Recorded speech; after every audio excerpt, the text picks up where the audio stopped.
What's good, friends? Today is a day that has been 9+ months in the making.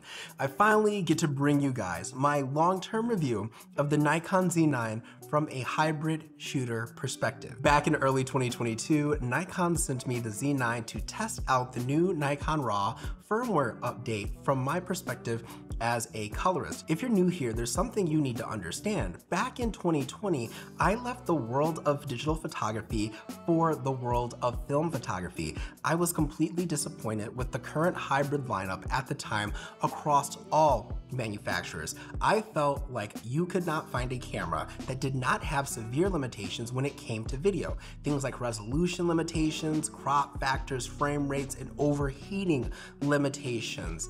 And the final nail in the coffin was when I read an article that let us know that a certain camera manufacturer lied about the overheating problems one of the bodies was experiencing and had simply put a timer in the camera to tell you that it was overheating. So I want to start this review on an initial impression side, but not just that, also factoring in the fact that I'm also switching ecosystems. So what was my experience like switching from Canon?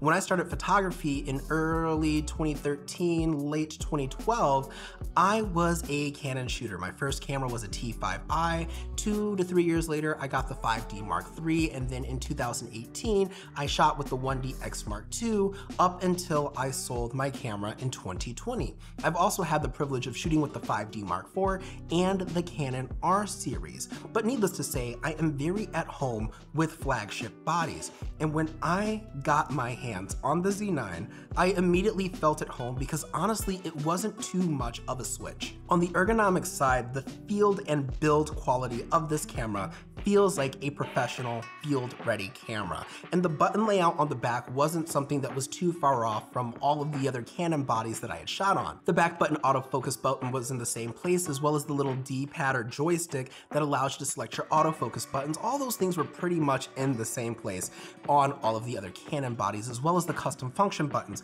Now, that's not to say that there weren't some things in a different place when I switched ecosystems. That really happens regardless of what manufacturer you're with. If you get a new camera, there's going to be new buttons and things in a different place. But I don't want to get too nitpicky on those things because I feel like we do that too much in these type of reviews.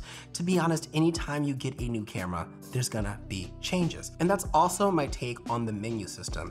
It is a different menu system because of course, it's not Canon, and it's also a large, extensive menu system. But from that perspective too, if I have a flagship body, I want all of the customization that I can get. And furthermore, it's nothing that sitting down with the camera and taking the time to go through and learn where things are won't fix. And that's something we should always do when we get a new camera.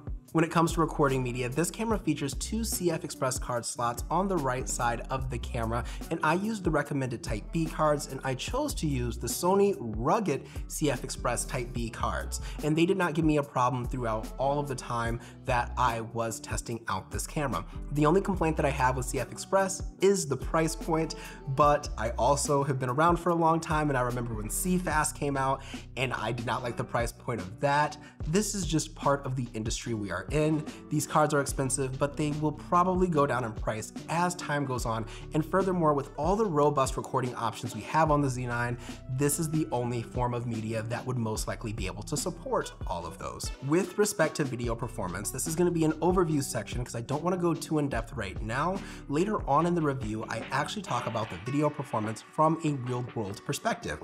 Also on this channel, we have a whole video dedicated to that, which I've linked in the description down below, and you can watch that after you finished watching this video.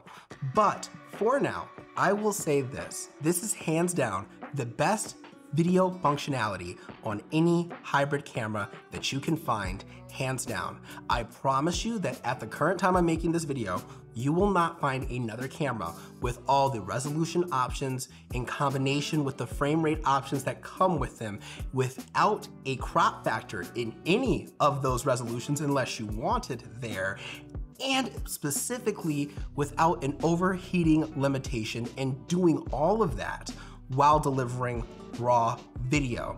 This camera also gives you the option not just to shoot in Nikon RAW, but ProRes RAW natively, in addition to regular flavors of ProRes and H.265.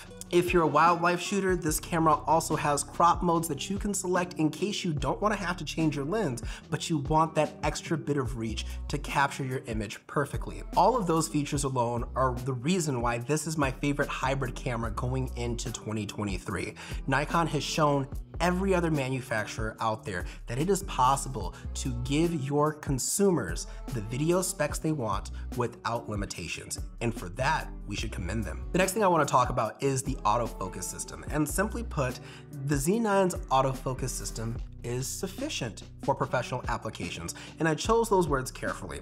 Let me explain why. Personally, I believe that all mirrorless cameras have a sufficient enough autofocus system for most of the professional applications we will find ourselves in. It's also my opinion that in these reviews, we get very nitpicky when it comes to autofocus systems because everything is so competitive that that is the only way you can find a clear edge, which is something you guys definitely want and need to know. And just like with the Z9, I believe that any mirrorless camera's autofocus system is better than any DSLR on the market.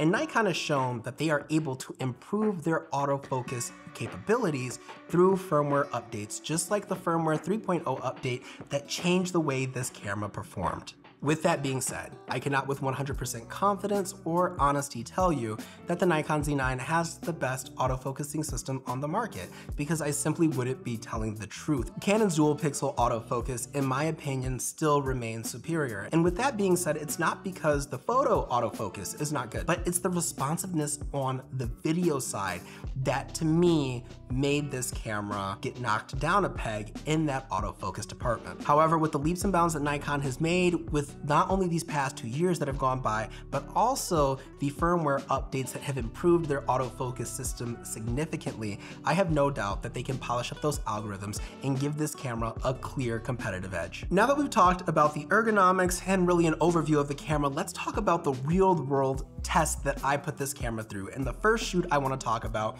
is a sports photography shoot where I photographed what I believe is the hardest sport to photograph in my opinion, which is springboard diving. With respect to springboard diving, and just like gymnastics and swimming, you are in a dark environment with horrible lighting, and this calls for a high shutter speed in those horrible lighting conditions, meaning you need to have a high ISO. And furthermore, with springboard diving, you only have 1.7 seconds to capture that moment in time. On this shoot, I shot in both of Nikon's high FPS modes, the 20 FPS mode that shoots in RAW and the 120 FPS mode that shoots in JPEG. And I have to say, regardless of those modes, the buffer was never an issue. The RAW buffer actually is 1,000 images, in case you were wondering. This was really the first time I never felt limited by a camera when shooting diving. I felt like the camera kept up with me, and I can't say that with every camera I've used, including the 1DX Mark II. There were times I would get frustrated with that body because it's doing things that it shouldn't when it's a clear situation that the camera should have it together. I was able to photograph most of the sport in the 20 FPS mode, and that allowed me to get the overall general shots that any photographer would want when photographing the sport. The 20 FPS mode was completely sufficient, but I have to say that 120 FPS mode is just completely fun to work with. Now, it feels like you're shooting stop motion, not even stop motion. It feels like you're actually shooting a video, which is essentially what you're doing at 120 FPS, except all of the frames are crystal clear. What this really allowed me to do was get those glory shots that every sports photographer looks for in this sport with ease. Things like when the hands of the diver hit the water, or certain aspects of coming out of the dive. This camera kept up, and I did not feel limited by the JPEG flexibility in post-production. I tended to shoot anywhere from 6400 ISO all the way up to 16,000 ISO. Now, I did not use Topaz's AI noise reduction, which if I was a serious sports photographer, I would have done because it handles everything beautifully. I simply used Lightroom's noise reduction, and I found myself needing to use a generous amount. Now, I'm showing you something on screen. This is a setting that you can change in Lightroom so that when you import your RAW files, it actually inputs the settings that would correspond to the body's noise reduction at the level you have that set at. Just be mindful of those settings and keep them in mind because your presets can erase those settings.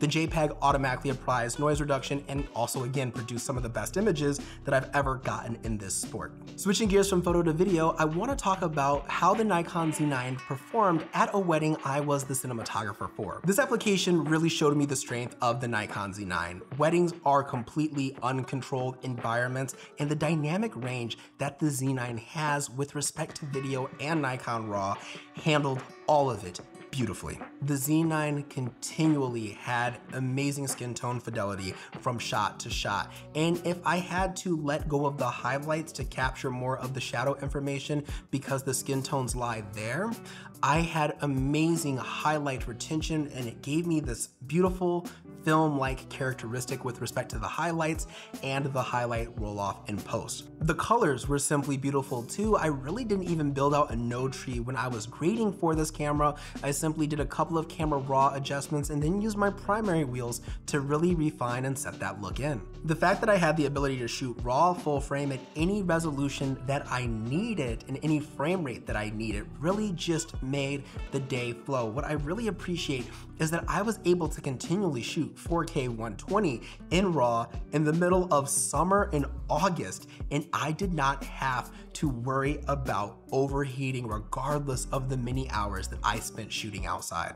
Now on the autofocus side, this is where I start to see some of those inconsistencies I was telling you about earlier in the video. I did not particularly lose shots, but I did have to be a little bit selective when I was editing because I did see that the camera lost autofocus during part of a shot that I was going for. Now again, I got the shot and I got the part that I wanted, but I saw the autofocus thinking and the responsiveness just wasn't as quick as I would like it to be. That being said, again, I think as Nikon continues to polish up these algorithms and firmware updates, that this is something that could be fixed in just those algorithms and how the camera works when something moves in front of the subject that you are tracking. Again, improvements with that would be awesome as well.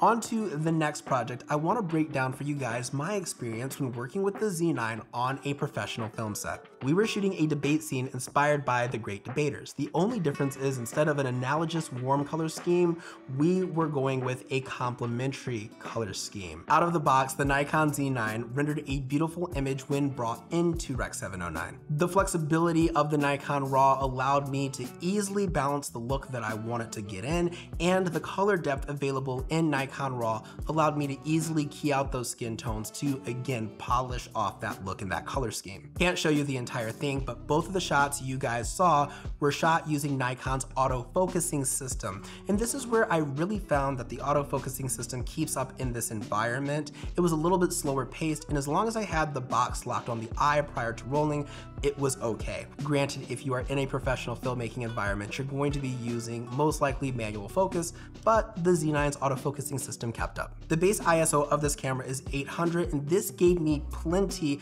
of room and flexibility and dynamic range when shooting on this camera. Now, I will say this, there is a noise signal that you will see in the shadows, but that's no different than any raw signal I've ever worked with, regardless of Red, Canon, etc. They all have noise, and you're going to have to denoise if you have a raw workflow. The last shoot I want to talk to you guys about is an engagement photo session that I shot on the Z9 mid-summer of last year, and I was pretty impressed overall with the camera. Again, the photo autofocus kept up with me. I still don't like the digital representation of highlights. I prefer film, and I actually did shoot film. As you can see here, here's a digital shot that I took, and here's a film shot. You can see the differences in the highlights, but overall, I was very pleased with the way that the camera performed. And the one thing I really appreciate too is that the autofocus system didn't get switched up if I went from eye tracking to full body shots and moved away where it couldn't see the eye. It always detected the subject, and I was able to deliver an amazing gallery. In conclusion, the only thing I have a concern about going forward is how Nikon is going to top themselves. This is an amazing camera, and Nikon, we thank you for creating such a piece of equipment and listening to your consumers and what they wanted on the photo and video side. If you guys like this video, be sure to give me a big thumbs up, hit that subscribe button, turn on those post notifications if you have not. Follow me on my social media. The links are in the description down below, as well as the YouTube fam. Their links are also in the description down below. Leave a comment if you'd like, and remember, my beautiful people, if you are ever feeling uninspired, uncreative, or just want to give up on life, every day airplanes take off against the wind. Keep climbing, stay inspired, and as always, stay fabulous. I'm Sydney. I'll see you beautiful people next time. Peace out.